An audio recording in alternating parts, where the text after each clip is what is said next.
안녕하세요. 부모님 복이 가득했던 40대 남자입니다. 세상엔 자식을 버리거나 호구로만 아는 등 좋지 못한 부모도 있다는데 반대로 전 부모 복이 많은 사람이었다고 생각해요. 저희 부모님도 또 결혼하면서 만나게 된 장인 장모님도 정말 좋은 분들이셨거든요. 하지만 슬프게도 처복만큼은 좋지 못했는데요. 까맣게 모르고 있던 아내의 실체를 저는 장인어른의 도움으로 인해 알게 됐습니다. 조금씩 잊고 살던 그때 일을 저는 최근 다시금 생생히 떠올리게 됐어요. 지금부터 그 이야기를 시작해 보려고 하는데 부디 끝까지 잘 들어주셨으면 좋겠습니다. 저희 부모님은 정말 다정하고 가정적인 분들이었어요. 아버지 어머니는 작은 포장마차라며 저와 두 여동생을 키워주셨죠. 그런데 제가 12살이 됐던 해 아버진 그만 폐암 판정을 받으시고 말았죠. 그리고 아버진 4년의 투병 뒤 우리만 남겨두고 하늘의 별이 되셨습니다. 그게 상심한 어머닌 한동안 포장마차 문도 닫고 시름에 잠기셨어요. 어머니, 제가 동생들이랑 청소도 다 했고요. 동생들 밥도 다 챙겨줬어요. 이건 제가 끓인 죽인데요. 여기 둘 테니까 나중에라도 꼭 드세요. 저는 어머니가 걱정되어 더욱 힘을 내서 동생들과 어머니를 챙겼습니다. 다행히 자식들을 보고 얼마 뒤 어머닌 다시 기운을 차리셨어요. 하지만 이미 어머니의 약한 모습을 많이 봤었던 제 머릿속엔 어머니조차도 동생들처럼 제가 챙겨야 할 약한 존재라는 각인이 되어 있었죠. 그때부터 전 제가 아버지 대신 가족 모두를 지켜야 한다는 강한 책임감을 가지게 됐어요. 전 여전히 동생들을 돌보며 다시 포장마차 운영을 시작한 어머니도 열심히 도왔습니다. 뭐야, 아줌마 아들이에요? 이야, 녀석 착하네. 엄마 포장마차 와서 도와줄 줄도 알고. 어디 새 아빠는 필요 없어? 이 아저씨는 어때? 저기 아저씨, 술 드시러 왔으면 술만 곱게 드시고 가세요. 몸성하게 여기서 나가고 싶으면. 그리고 또 찾아와서 우리 어머니한테 수작 부리면 그땐 인생 지저분해질 줄 아세요. 뭐? 거참 어린 놈이 뭐 저렇게 살벌해? 그냥 술 취해서 농담한 거야, 농담. 아주머니, 여기 돈 놓고 갑니다. 아들 참 잘 키우셨네. 저는 혼자 고생하시는 어머니가 안쓰러워 한 번씩 어머니의 포장마차 일도 도왔습니다. 아무래도 술이 있는 곳이다 보니 어머니에게 추근대거나 진상을 부리는 취객들도 덜어 있더라고요. 저는 그들이 겁을 먹고 두 번 다신 그러지 못하게끔 사납게 경고하며 어머니를 지켜드리곤 했죠. 그 와중에도 전 공부도 손에서 놓지 않았습니다. 제가 잘 돼야 가족들을 더 잘 챙길 수 있다고 생각했거든요.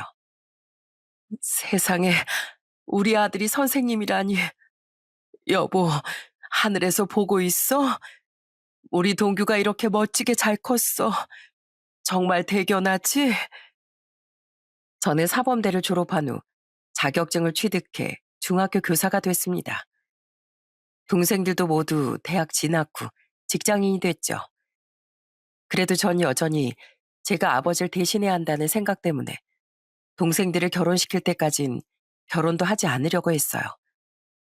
동생들도 제 나이 30, 그리고 32에 차례로 결혼을 했습니다.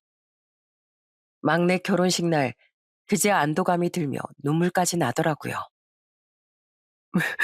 아버지, 보고 계세요? 우리 막내까지 오늘 한 남자의 아내가 됐어요.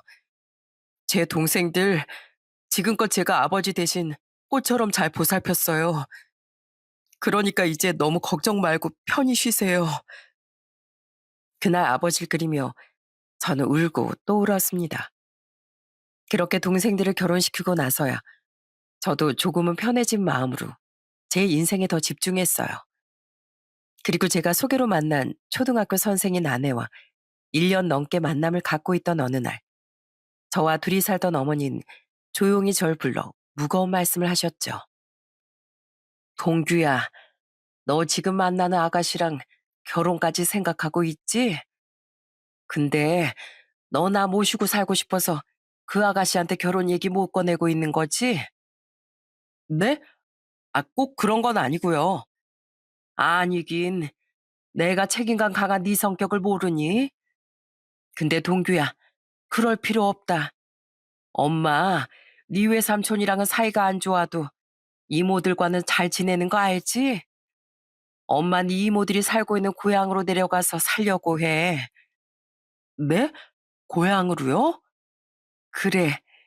이젠 자식들도 다 컸으니 힘든 포장마차 운영도 그만하고 싶다. 그냥 고향에 가서 네 큰이모네 식당 일 도우면서 편하게 지내려고 해. 거기 가면 남아있는 친구들도 하나 둘쯤은 있을 거니까 이제 엄마 걱정은 하지 말고 너만 생각하면서 살아. 네가 네 아버지를 대신하려고 애처로울 정도로 가족만을 위해 살았다는 거 이 엄만 잘 안다. 알면서도 엄마도 너무 힘들어서 가끔은 너에게 의지를 많이 했어. 사실 내가 너한테 의지가 되어줬어야 하는데 말이야. 그러니까 이제 그만 책임감에서 벗어나서 네 행복을 찾아가려무나. 그동안 너무 많은 책임을 짊어지게 해서 미안하다며 어머닌 제 손을 잡고 흐느끼셨어요. 아직 당시 여자친구던 아내에게 말은 꺼내보지 못했었지만 어머니를 모시고 살고 싶어 하던 제 마음을 다 아시고서요. 제가 몇 번 말렸지만 어머님 끝내 귀향을 하셨어요. 그렇게 얼마 뒤 저는 나이 36에 3살 어리던 아내와 결혼하게 됐죠. 아내는 밝고 명랑한 사람으로 그늘이 많던절 많이 밝혀주던 사람이었습니다. 그리고 무엇보다 결혼하면서 만나게 된 처가 식구들이 너무 좋은 사람들이었어요. 우선 저보다 먼저 결혼했던 처남은 참 서글서글하고 보기만 해도 가슴이 따뜻해지던 사람이었습니다. 특히 처남은 엄청난 사랑꾼이었어요. 장기 연애 후 결혼했다던 처남 댁과 처남의 사이 좋은 모습을 보면 몽글몽글한 마음이 솟아오르곤 했죠. 물론 장인 장모님도 아주 좋은 분들이셨고요. 두 분은 자신들의 며느리와 사위를 아주 귀하게 대접해 주셨습니다. 특히 장인어른은 제게 아주 특별한 존재가 되어 주셨어요. 성희에게 결혼 전부터 자네 이야기 많이 들었네. 아버지를 일찍 여의고 가족들에게 아버지 대신 대들보가 되어 주었다지. 요즘처럼 이기적인 사람들이 많아지는 세상에 난 자네가 참 귀하고 대단한 사람이라고 생각하네. 하지만 강서방, 사람은 때론 누군가에게 기대기도 해야 마음이 꺾이지 않고 살아갈 수 있는 법이야. 이제 내가 자네에게 그런 존재가 되어줌세. 장인어른은 오랫동안 아버지의 부재를 느끼며 살았던 제게 아버지 같은 존재가 되어주신 겁니다.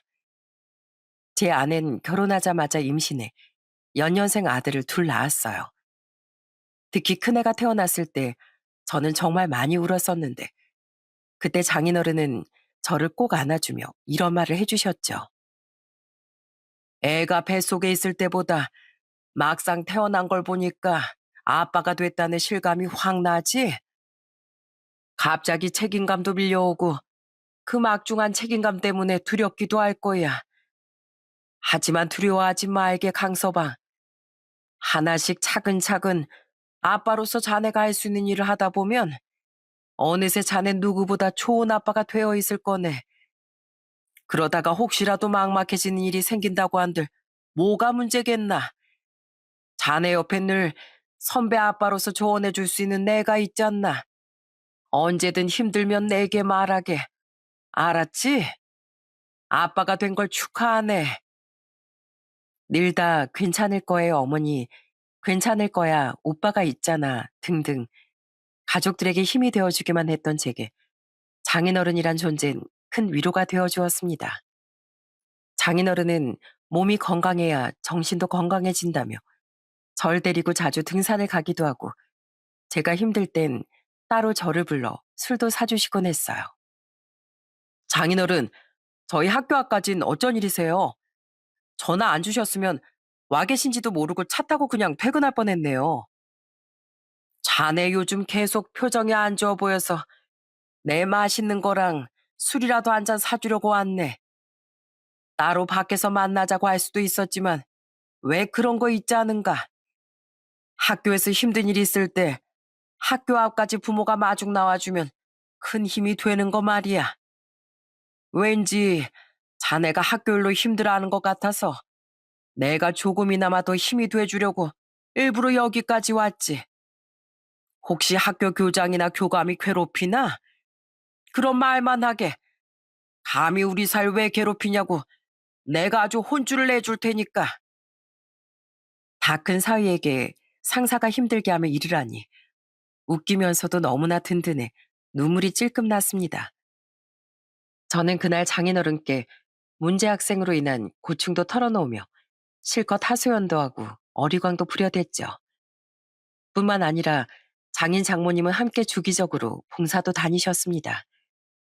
장인어른은 은퇴한 전직 공무원이셨는데 저는 장인어른 같은 공무원들만 세상에 가득하다면 우리나라가 참 살기 좋은 나라가 될 거라는 생각을 종종 하곤 했어요. 전 절 아들처럼 아껴주시던 장인 장모님께도 감사하고 절 잘 따라주던 처남에게도 고마워 처가의 진심으로 잘하려고 노력했습니다. 그리곤 직접 새로운 요리도 해드리고 모시고 근교로 여행도 다니며 두 분과 많은 시간을 보냈죠. 또 장인어른이나 장모님이 친구 모임이라도 가시면 차로 모시러도 가곤 했어요. 이야, 자네가 그 말로만 듣던 윤경식이 사위야? 세상에 술 먹은 장인 걱정된다고 모시러 오는 사이가 세상에 어디 있어? 나 혼자 택시 타고 가도 된다니까 자네도 참. 다들 봤냐? 우리 사이가 이렇게 속이 깊고 착해.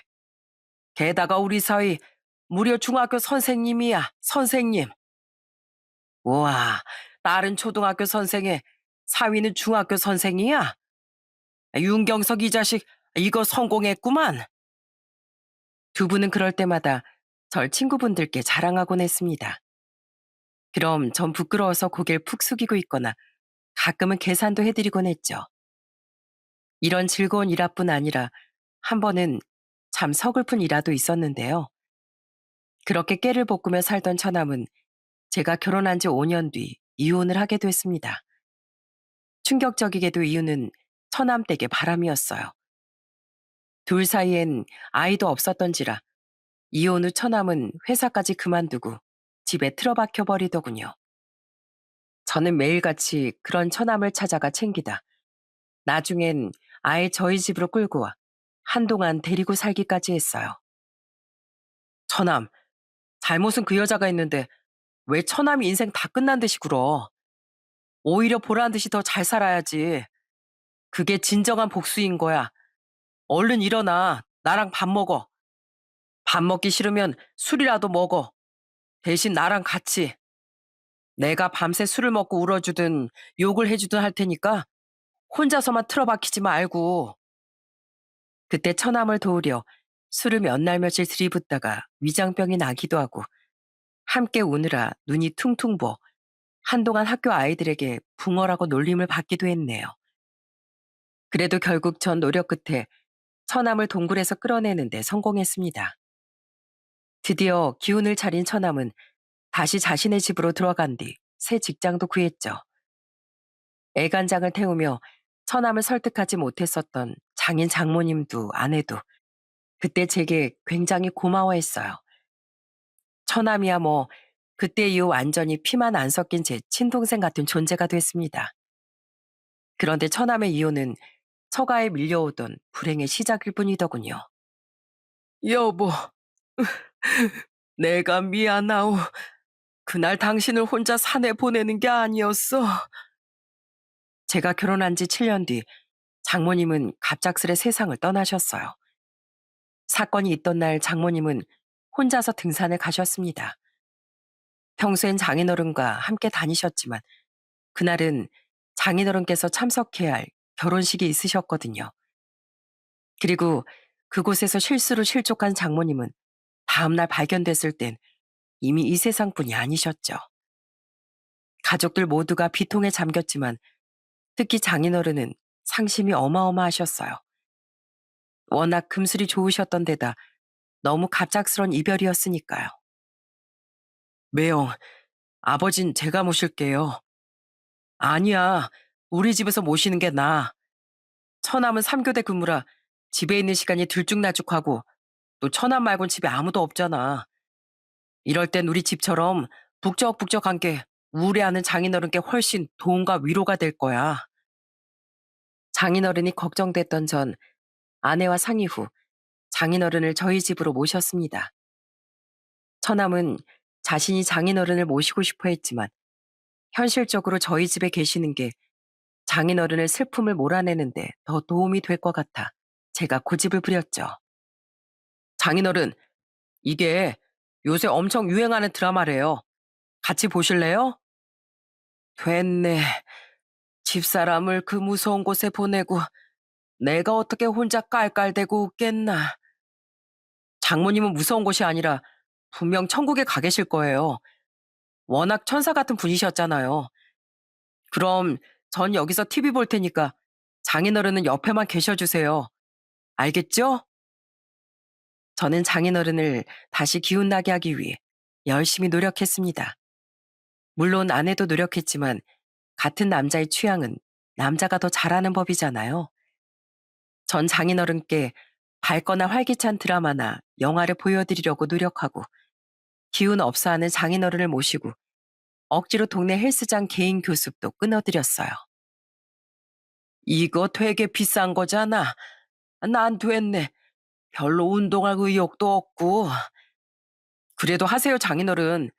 저랑도 종종 같이 오시고요. 장모님 일로 등산은 쳐다보기도 싫어하시니까 이런 거라도 하셔야죠. 보세요. 여기 장인어른보다 나이 많으신 어른들도 운동 많이 하고 계시죠? 그리고 장인어른이 그러셨잖아요. 강한 마음은 체력에서 나온다고요.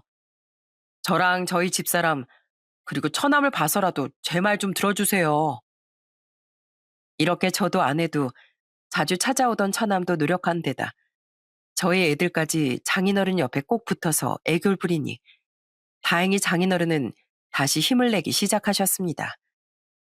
그렇게 겨우 다시 잔잔한 일상의 평화를 찾아가던 어느 날, 아내는 다른 초등학교로 발령이 나게 됐어요. 장모님이 돌아가신 지 2년이 지났던 해였죠. 그런데 그로부터 1년쯤 지나자 아내의 일상에 변화가 찾아오더군요. 당신 원피스 샀어?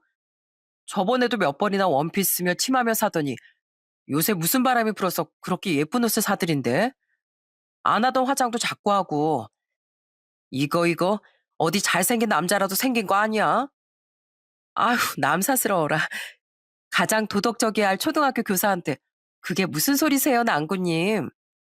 그냥 마흔 넘어가니까 자꾸 거울 보기도 싫어지고 자괴감도 느껴지는 거 있지? 내가 더 이상은 여자가 아닌 것 같아서 말이야. 그런데 이러다가 자꾸 우울해질 것 같아서 나이가 들었어도 젊었을 때처럼 꾸미고 살기로 했어. 왜, 이상해? 좀 주책 같아? 주책은 무슨, 예뻐. 내 눈엔 그 어떤 젊은 연예인을 데려다 놔도 당신이 최고로 선녀 같을 거야. 당신 마음이 그렇다면 얼마든지 옷도 사고 화장품도 사. 당신을 위해 뭐가 아깝겠어. 늘 맨 얼굴에 티와 면바지를 입고 다니던 나는 갑자기 화장도 하고 예쁜 옷도 입고 출근하기 시작했어요. 처음엔 그러려니 했는데 나중엔 이 사람이 무슨 바람이 불어서 이러나 했습니다. 하지만 아내의 대답을 듣고 전 오히려 반성을 했어요. 아내도 여잔데 제가 너무 무신경했다 싶었거든요. 그런데 또 아내는 전에 없던 회식 참석도 잦아지고 가끔은 주말에 야외에까지 가더군요. 하지만 제가 무슨 의심을 하기도 전에 아내는 이렇게 투덜거리곤 했어요. 아, 진짜. 우리 학교에 이번에 교감 선생님이 새로 부임하셨거든? 근데 그분이 외향적이어도 너무 외향적이야. 맨날 툭하면 이 핑계로 회식하자, 저 핑계로 단합해하자 하면서 다들 괴롭게 한다니까? 회식은 그렇다 쳐도 주말에 야유회라니 너무 구식이지 않아? 아, 나 너무 힘들어, 여보. 비록 전 중학교 교사이긴 해도 학교 내에서 겪은 고충이야 다 비슷한 거 아니겠습니까? 저는 의심할 필요도 없이 제게 자주 하소연하던 아내를 위로하고 응원해줬어요. 그런데 장모님의 일로도 아직 처가의 불행은 끝나지 않았더군요. 아내가 변하기 시작한 지 다음 해 장인어른은 위안과 함께 시한부 판정을 받으시고 말았습니다. 장인어른, 더는 걱정돼서 안 되겠어요. 우리 동네 병원 말고 큰 병원으로 가봐요. 당시 계속 소화도 잘 안 된다고 하고 살도 빠지시기에 전 장인어른을 모시고 큰 병원에 가서 검사를 받게 해드렸습니다. 그런데 그런 청천벽력 같은 판정을 받았던 거예요. 아무리 암이 소리 없이 찾아오는 불행이라지만 어떻게 그 지경이 될 때까지 장인어른의 상태를 모를 수가 있었는지 제 스스로가 너무 원망스러웠어요. 죄송해요, 장인어른. 저는 사위 자격도 없어요. 장인어른을 모시고 살았으면서 어떻게 이렇게 될 때까지 아무것도 모를 수가 있단 말이에요. 아닐세, 강서방. 이게 왜 자네 탓이라고 말하나. 자네 너무 책임감이 강해서 탈이야. 그러지 말게. 이건 그냥 그 누구도 막을 수 없는 불행이었던 거야. 자네 장모를 잃고 내심 속이 썩어 문드러져 가던 것이 이런 무서운 병으로 남아버린 걸 테니까 말이야. 장인어른은 아니라고 하셨지만 전 모든 게 다 부주의한 제 탓 같아 너무 괴로웠습니다. 심지어 이미 한 번 암으로 아버지를 잃었으니 그 공포와 두려움이 더 컸던 거죠. 장인어른은 곧장 입원해서 치료를 시작하셨어요. 시한부 판정을 받았을지라도 장인어른도 우리도 모두 해볼 때까진 해보고자 하는 마음이 강했거든요. 그러는 와중 저희 어머니도 몇 번이나 문병을 와 응원을 해주고 가셨죠. 하지만 모두의 응원에도 장인어른의 암은 치료되긴커녕 더욱 악화되기만 하더라고요. 결국 장인어른은 호스피스 병원으로 옮겨져 마지막 휴식을 취하게 되셨습니다. 우리 장인어른 손이 언제 이렇게 쪼글쪼글해지셨대요. 누가 보면 장인어른께 할아버지라고 하겠어요. 그럼 늙고 병든 내가 할아버지지 뭐. 아니에요. 장인어른은 제겐 영원히 세상에서 제일 멋지고 강한 영웅이실 거예요. 제가 장인어른을 얼마나 존경하고 따랐는지 장인어른은 아마 모르실걸요? 제가 얼마나 장인어른을 사랑했는지, 제가 사실은 장인어른을 아버지라고까지 생각했는지 전부 다요. 그랬어? 그럼 우린 똑같구만. 나도 사실은 자네가 사위가 아니라 아들이라고 생각했거든. 내가 평생 지켜주고 싶었던 내 아들. 아, 왜 울어? 울지 말어. 사람은 언젠간 이렇게 한 번은 다 떠나기 마련 아니겠나.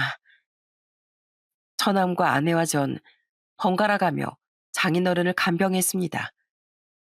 호스피스 병원에 상주하는 간병인이 있어 늘 우리가 상주하고 있지 않았어도 됐지만 그렇게라도 우린 장인어른의 곁을 지켜드리고 싶었어요. 저는 날이 갈수록 힘이 없어지는 장인어른의 손도 매만지고 가끔은 앙상해진 장인어른의 손에 얼굴을 묻기도 하며 구구절절한 사랑 고백을 하기도 했습니다. 제가 장인어른을 얼마나 좋아하고 사랑했는지 말이죠. 그렇게 간병하며 우리 모두 기적을 바랬지만 장인어른은 나날이 쇠약해지기만 하셨어요.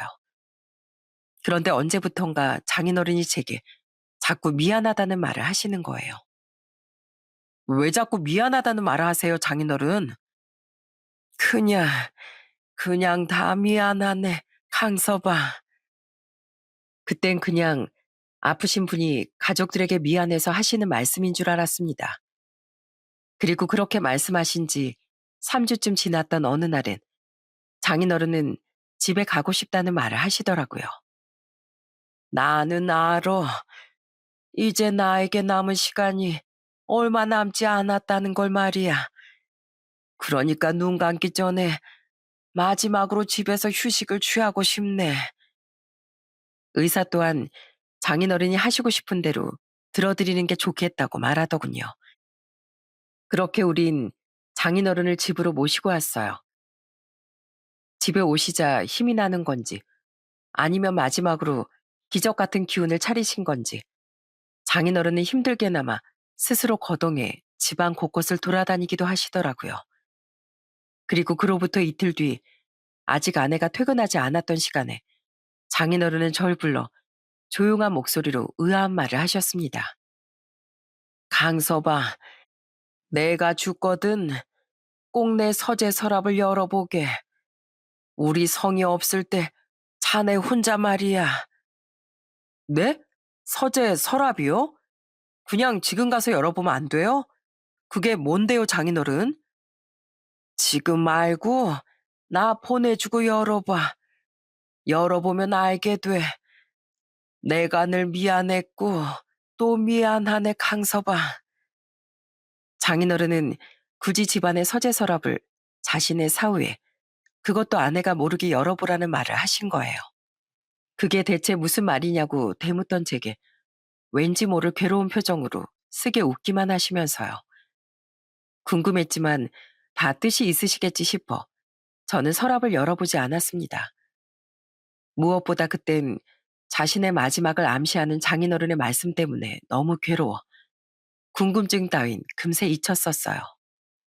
그리고 다음날 장인어른은 우리의 곁을 떠나셨죠.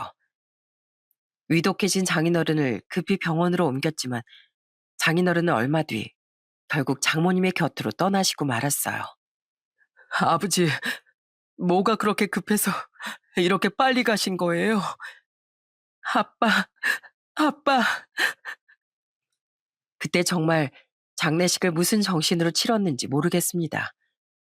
아이들을 챙기고 아내와 처남을 위로하면서 조문계까지 맞이하느라 정말 정신이 없었어요.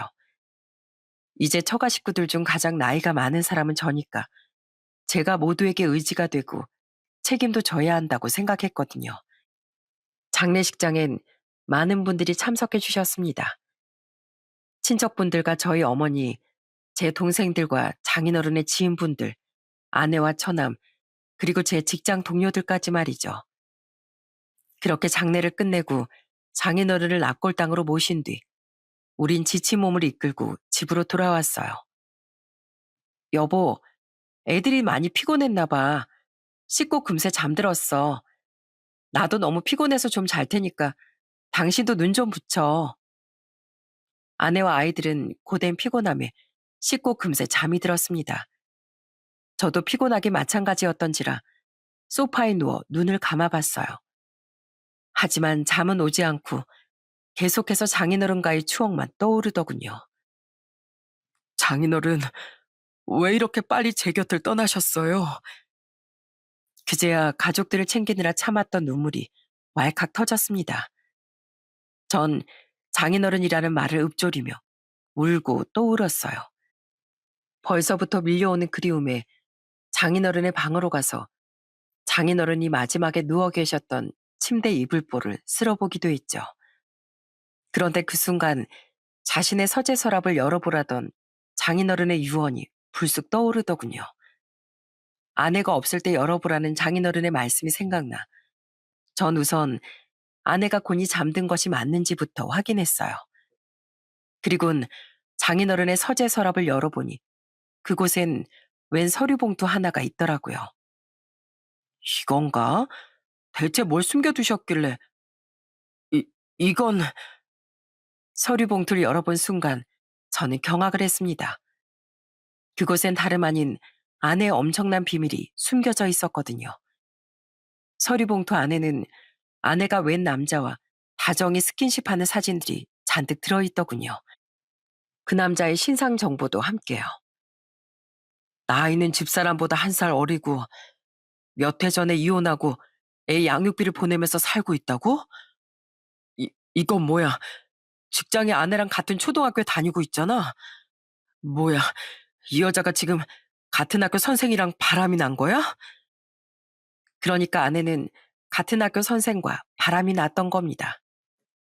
그 서류 봉투엔 그동안 아내가 제게 거짓말을 했다는 수많은 증거들이 담겨 있더군요. 아내 학교엔 교감이 새로 부임한 적도 없었고, 그랬으니 당연하게도 회식과 야유회를 주도하던 사람도 없었던 거예요.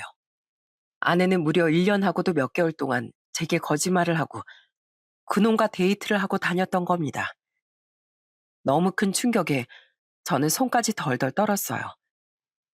또한 장인어른이 대체 이 사실을 어떻게 알고 이런 증거들을 어떻게 모으신 건지 의문이 들었죠. 그 모든 진실은 증거들과 함께 동봉된 한 장의 편지에 담겨 있더군요. 장인어른이 남기신 편지를 읽으며 저는 오열을 하고 말았습니다. 강서방, 이 편지를 읽고 있다면 내가 함께 남긴 우리 성의 못난 짓에 대해서도 다 확인한 거겠지? 미리 이야기 못해서 정말 미안하네. 사실 성희가 혼자 날 간병할 때면 자꾸 몇 시간씩 자리를 비우더라고. 급한 일이 생겼다면서 말이야. 근데 그것도 한두 번이지. 간병 올 때마다 그러니까 뭔가 이상하더군. 그러던 찰나에 난 내가 자는 줄 알고 병실에서 조용히 통화하던 딸의 말소리를 자다 깨서 우연히 듣게 됐네. 저와 천안가 번갈아가며 간병을 하던 아는 자꾸만 장인어른을 혼자 두고 외출을 했다 들어왔다더군요. 그리곤 우리에겐 계속 장인어른을 간병한 척을 했는데 그걸 장인어른에겐 비밀로 해달라고 했다고 해요. 자신에게 무슨 일이 있긴 한데 별일 아니라면서요. 그걸 이상하게 여기던 장인어른은 어느 날 아내의 통화 내용을 듣고 기겁을 하셨다고 합니다. 우리 남편? 남편은 아무것도 몰라. 내가 성실하게 아빠 간병하고 있는 줄 알지. 자기 만나려고 병실 비우고 돌아다니고 있는지 어떻게 알겠어. 그 인간 원래 곰탱이고 바보야. 내 말이라면 다 믿는다니까. 그러니까 아무 걱정 안 해도 돼. 예, 성희야. 너 지금 누구랑 무슨 통화를 하는 거냐? 누군가를 자기라고 부르던 아내 말에 놀란 장인어른은 있는 힘을 쥐어짜내서 호통을 치셨다고 합니다. 설마 너 지금 강서방을 두고 바람을 피우고 있는 거냐면서요. 그때 굉장히 당황해하던 성인, 이내 그게 무슨 말도 안 되는 소리냐고 잡아댔네. 하지만 내가 계속해서 의심을 하니까 나중엔 나에게 이런 겁박을 하더라고. 강서방이 지금 아빠 때문에 얼마나 힘들어하고 있는지 아시죠? 그 와중에 아빠가 그 사람한테 저에 대한 이상한 소리까지 하면 그 사람이 제정신으로 살 수나 있겠어요? 이건 그냥 잠깐 지나가는 바람일 뿐이니까 괜히 돌아가시는 마당에 나서서 강서방 억장 무너지게 하지 마세요. 안 믿기지? 나도 그 희번득한 눈을 보는데 내가 알고 있던 딸이 맞나 싶었네. 기왕 들킨 김에 아는 계속해서 장인어른의 간병하는 척을 하며 그놈을 만나고 다녔다는군요. 장인어른은 그런 아내를 계속 말렸지만 아내는 코웃음만 쳤다고 해요. 아빠가 알 바 아니잖아요. 하고 말하면서요. 자네에게 말해주고 싶었는데 난 무서웠네. 성이 말대로 가뜩이나 힘들어하던 자네가 더욱 고통스러워질 걸 생각하면 말이야. 하지만 아무래도 이대로 평생 자네가 속고 살게 할 수는 없다고 생각해서 아무도 없을 때 공무원 시절 친하게 지냈던 후배에게 딸의 뒷조사를 부탁했었네. 나보다 10살은 어린 친구인데 전에 마누라가 바람났을 때 흥신소의 도움을 받았다고 한 게 기억났거든. 그러니까 그 서류 봉투 안의 자료들은 장인어른의 부탁을 받고 뒷조사를 해준 후배분이 장인어른의 문병을 오며 가져다 주신 거였습니다. 장인어른은 그 서류 봉투를 마지막으로 집에 오셨을 때 아무도 모르게 서랍에 넣어두셨던 거죠. 장인어른의 편지 마지막 부분엔 온통 저에 대한 미안함만이 남아 있었어요. 이걸 자네에게 언제 줘야 하나 고민하고 또 고민했네. 하지만 자네에게 미움받을 내 자신이 무서워서인지 고통스럽게 일그러질 자네를 보는 게 무서워서인지 난 끝내 자네에게 진실을 말해줄 용기를 얻지 못했어. 그래서 이렇게 비겁하게나마 사후의 모든 진실을 털어놓기로 한 거야. 정말 미안하네, 강서방. 부디 이걸 증거 삼아서 내 딸을 모질게 버리게나. 그리고 뒤도 돌아보지 말고 아이들과 셋이 행복하게 살아줘. 자넨 나에게 최선을 다해줬는데 내가 줄 수 있는 건 이런 것뿐이라 미안하네. 그 어지신 분이 딸의 바람을 알고 얼마나 고통스러우셨을까요? 가뜩이나 병의 고통으로 지배받고 있는 상황에 얼마나 괴로우셨겠어요? 장인어른의 괴로움이 고스란히 느껴져 눈물이 멈추지 않았습니다. 그리고 겨우 눈물을 멈춘 뒤엔 이번에 배신감과 분노가 차올랐어요. 저는 당장 아내를 깨워 아내의 면전에 그 증거들을 전부 뿌려버렸습니다. 뭐야? 자고 있는데 갑자기. 이게 뭐야? 뭐냐고? 당신 손으로 들어서 잘 봐. 당신이 저지른 더러운 짓거리에 대한 증거니까. 여, 여보, 이걸 어디서 어떻게. 비몽사몽이던 아내는 이내 얼굴이 하얗게 질리더군요. 전 그런 아내에게 악에 받쳐 소리를 쳤어요. 당신 아버지가 장인어른이 내게 남기신 거야. 당신이 사람이야? 얼마나 남자의 눈이 돌아갔으면 시한부인 아버지 간병을 핑계로 바람을 피우고 다녀? 그리고 어떻게 그만하라고 애원하는 자기 아버지한테 겁박까지 해. 그 도덕적인 분이 오죽했으면 이런 조사까지 몰래 해서 나에게 모든 진실을 알려주고 싶어 하셨겠어? 우, 우리 아빠가? 진짜 아빠는 대체 누구 아빠인 거야? 여보, 우선 내 말 좀 들어봐. 어? 당신 말 같은 거 듣고 싶지도 않아. 당신은 장인어른 장례식장에서 눈물 흘릴 자격조차 없던 사람이야. 가뜩이나 고통스러웠을 장인어른의 마지막을 자식인 당신은 더더욱 끔찍하게 만들어준 거야. 마지막까지 당신 때문에 죄책감에 시달렸을 장인어른을 생각하면 당장 당신한테 손이라도 올리고 싶어. 근데 내가 왜 못 그러는지 알아? 그래도 당신이 장인어른 자식이니까. 날 친자식처럼 여겨주신 분이 사랑으로 키우셨던 딸이니까. 그래서 차마 부들대는 손을 부여잡고 있는 거라고. 여보, 그냥 당신이랑 너무 오래 살다 보니까 좀 지루해서 그랬어. 그래서 환기 좀 시키면 당신을 더 사랑할 수 있을 것 같아서 그랬던 거야. 어? 내가 잘못했어. 당장 헤어지고 다시는 안 그럴게. 환기? 결혼이 드라이브냐? 가다가 답답하면 환기시키게? 당신 원래 이런 뻔뻔한 여자였어? 초등학교 선생이라는 사람이, 초등학생 아들 둘이나 둔 사람이 어떻게 이런 짓을 해? 잔말 말고 당장 이 집에서 나가. 당신은 내 아내로서도 애들 엄마로서도 장인어른의 딸로서도 더는 이 집에 있을 자격 없어. 여보, 여보, 나 얼마 전에 아버지 잃은 딸이야. 이런 불쌍한 날 내치겠다고? 당신이 불쌍해? 당신 때문에 죄인 된 심정으로 떠나셔야 했던 장인어른이 억만 배는 더 가엾고 불쌍해. 당신은 장인어른을 입에 담을 자격조차 없어. 당장 나가. 어떻게 아내가 장인어른을 지금 입에 담을 수가 있답니까? 아내의 실체를 알고 나니 아내가 너무 가증스럽고 끔찍하게 느껴졌어요. 저는 울며 애원하는 아내를 당장 집에서 내쫓아 버렸습니다. 한참을 앞에서 쾅쾅대던 아내에게 잠깐 문을 열어 저는 대충 싼 짐을 던져줬어요.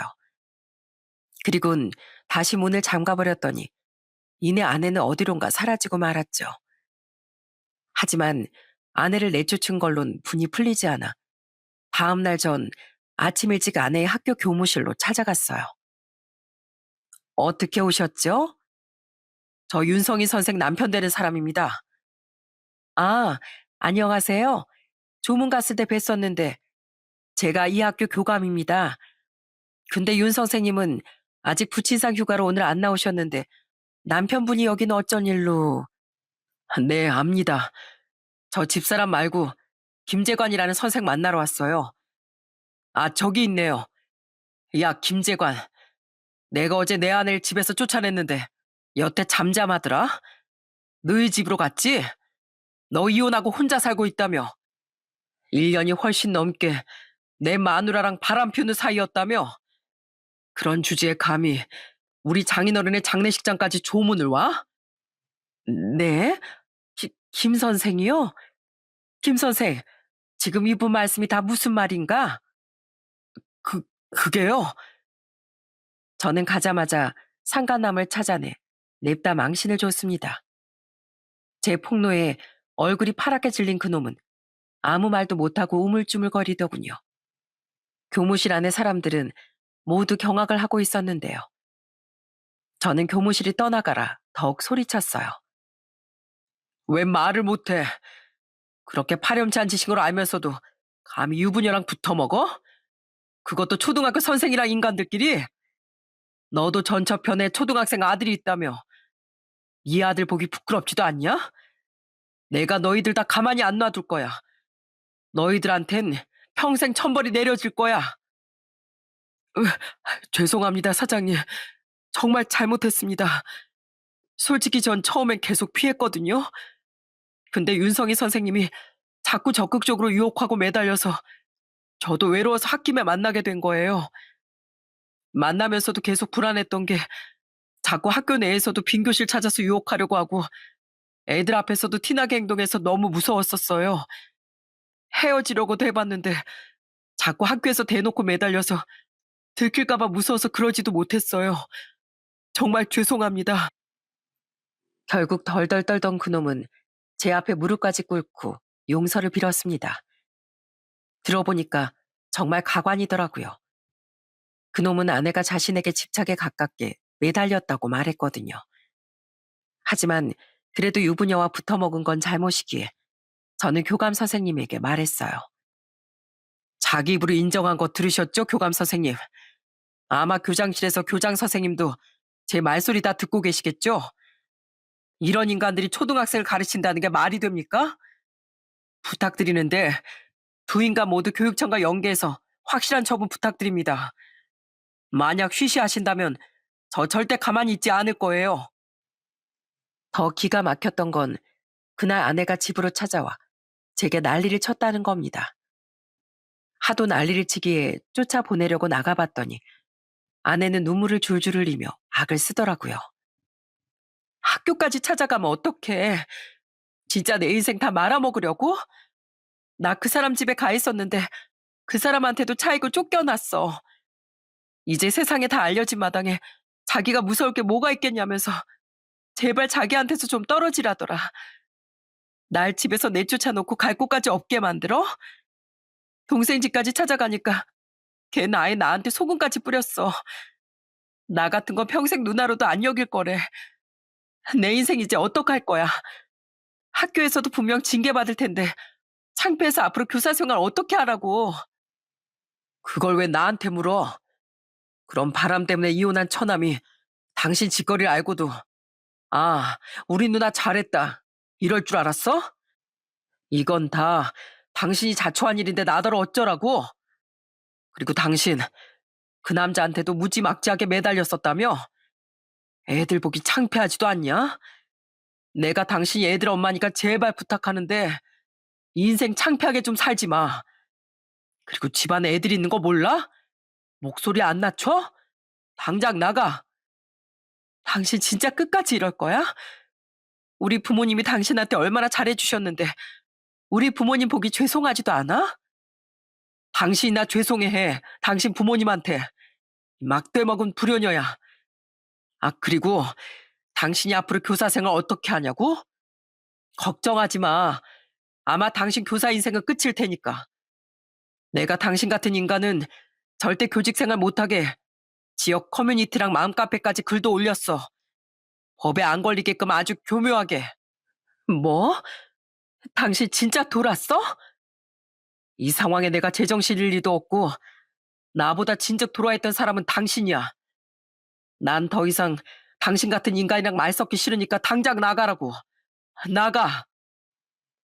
아내는 끝까지 악을 쓰며 버텼지만 아내가 힘으로 절 이길 수 있었겠어요? 결국 아내는 엉엉 울며 또다시 제게 쫓겨나야 했죠. 이후 아내는 징계 중에 가장 높은 수인 파면을 당하게 됐어요. 우선 조사 결과 아내가 그놈에게 적극적으로 먼저 들이댔다는 것이 사실로 드러났습니다. 심지어 학생이 없는 빈 교실로 그놈을 끌어들여 엄한 짓거리까지 하려던 걸 그나마 선이라는 게 있던 그놈이 말렸던 적도 몇 번이나 있었나 보더라고요. 게다가 아내는 그놈이 모두 인정하고 반성한 반면 증거들이 나왔는데도 끝까지 자긴 아니라고 잡아떼려고 했나 보더라고요. 그 모든 것이 종합된 데다 학부모들의 거센 반발까지 더해져 아낸 결국 파면 처분을 당한 거죠. 한편 상간남은 정직 후 다른 학교로 강제 전보되는 처분을 받았다고 해요. 아마 아내보다 그 부정한 관계에 대해 주도적이지 않았고 진심으로 반성하는 모습이 착안되어 그 정도에서 그친 것 같더라고요. 저는 그 둘에게 위자료를 청구했고 당연히 아내와도 이혼했습니다. 죄송해요, 매영. 어떻게 누나가 매영이 우리 집에 어떻게 했는데 매영을 배신할 수가 있어요? 전 그런 인간 더는 가족 취급도 안 하고 살 거예요. 처남은 아내와 완전히 인연을 끊었다며 제게 눈물로 사과를 하더군요. 그렇게 아내는 직장과 더불어 하나 남은 가족까지 모든 걸 잃게 됐죠. 그렇게 장인어른이 돌아가신 지도 벌써 2년이 지났습니다. 저는 지금 전처에게 양육비를 받으며 아이들을 키우고 살고 있어요. 전에 제가 그렇게 모시겠다고 할 땐 극구 거부하더니 제가 이혼 후 혼자 아이들을 키우게 되자 어머닌 먼저 저희 집으로 올라오겠다는 말씀을 해주시더군요. 엄마 없이 자랄 손주들과 아내 없이 아이들을 키우게 된 절 걱정하신 거겠죠. 전 어머니께 정말 많이 죄송해했는데 그때 어머닌 이렇게 말씀하셨어요. 죄송할 거 없어. 너네 늘 다른 가족들이 힘들 때 못 도와줘서 안달이면서 네가 힘들 땐 도움받길 미안해하니. 도움이 필요할 땐 도움도 받고 기대고 싶을 땐 기대도 된다. 네가 내 버팀목이자 기둥이 되어줬던 만큼 이제 네 늙은 애미가 네 버팀목이 되어주마. 기대도 된다는 그 말씀에 어찌나 눈물이 나던지요. 감사하고 죄송해서도 있지만 돌아가신 장인어른 생각이 아주 많이 났거든요. 그렇게 지금 어머닌 저와 합가해 감사하게도 아이들을 돌봐주고 계십니다. 다행히 아이들도 어머니를 잘 따르며 엄마 잃은 아픔도 잘 극복해주고 있죠. 가끔은 제 여동생들도 저희 집으로 놀러와 어머니도 뵙고 저희 아이들도 잘 챙겨주고 있답니다. 저희 누나 요즘 택배 물류센터에서 일하나 봐요. 학원 강사로라도 취업하려고 했는데 바람 피워서 파면당한 사람을 어디서 받아주겠어요. 저도 누나가 어떻게 살고 있는지 몰랐는데 최근에 저희 집 앞에 찾아와서 자기 입으로 말해주더라고요. 처남을 찾아왔었다고? 네, 진짜 한심하게도 매영. 누나 웬 제비한테 잘못 걸려서 그나마 가지고 있던 돈도 다 날렸다고 하더라고요. 그래서 지금 고시원에서 매영한테 양육비만 겨우겨우 보내면서 살고 있는데 너무 힘들고 외롭다고 저희 집에서 좀 살면 안 되냐고 묻지 뭐예요? 그래서 그냥 누난 우리 집안의 수치라고 말하곤 쫓아냈어요. 최소한의 양심이라도 있으면 애들 양육비 밀리지 말고 꼬박꼬박 보내면서 살라고요. 전 여전히 처남과 가끔 연락을 하며 지내고 있습니다. 전처와 절연하고 가족을 모두 잃게 된 처남에게 남은 가족은 저와 저희 아이들 뿐이잖아요. 그래서 저도 처남을 친동생처럼 여기며 교류하고 살고 있어요. 그런데 얼마 전 제게 전화한 처남이 저렇게 전처의 근황을 알려주더라고요. 처남은 전처가 저까지 찾아가 매달릴지도 모르니 절대 받아주지 말라는 신신당부를 남겼죠. 물론 전처를 받아줄 생각도 없지만 다행히 전처는 절 찾아오거나 하는 일은 아직 없었어요. 그때 천안과의 통화로 인해 오랜만에 전처와 장인어른의 일이 생각나 전 이 사연을 보내게 된 겁니다. 저는 전체에 대한 원망에 사로잡혀 있지 말고 아이들을 위해서라도 밝고 희망찬 생각만 하며 살아야겠다는 마음이 들었거든요. 그래서 이렇게 사연을 보내며 모든 걸 훌훌 털어버리고 싶었어요. 바람을 피우거나 비도덕적인 일을 하며 산다는 것, 나 자신뿐 아니라 내 부모님의 가슴에까지 못을 박는 일인 것 같습니다. 제 전처로 인해 그 훌륭하셨던 장인어른이 죄책감을 가지고 돌아가셔야 했던 것을 보면요. 그러니 힘들게 날 키워주신 부모님께 불효하지 않기 위해서라도 모두 평소의 행실을 잘하고 살아야 한다고 생각해요. 하긴 뭐 그런 정상적인 사고를 가진 사람이라면 애초에 저런 악행을 하지도 않았겠지만은요. 그럼 전 마지막으로 여전히 참 그리운 장인어른께 짧은 편지를 남기며 사연을 마치겠습니다. 장인어른, 강서방입니다. 하늘에서 잘 지내고 계시죠? 장모님과 다시 만나서 달달한 깨도 볶고 계시나요? 장인어른 덕분에 전 절 배신한 전처와 이혼하고 잘 지내고 있습니다. 물론 전처의 부모님인 장인어른 장모님의 가슴은 찢어지시겠지만은요. 그런 두 분을 위해 비록 제가 전처를 다시 받아주지 못하겠지만 두 분의 유일한 손주인 저희 아들들만은 제가 아주 잘 키워 보일게요. 부족하겠지만 장인어른처럼 듬직하고 모범이 되는 아버지가 되기 위해서 노력할 테니까 하늘에서 잘 지켜봐 주세요. 혹시 저희 아버지도 만나게 된다면 세 분이서 친하게도 지내주시면 좋겠네요. 장인어른, 많이 그립고 보고 싶습니다. 사랑합니다.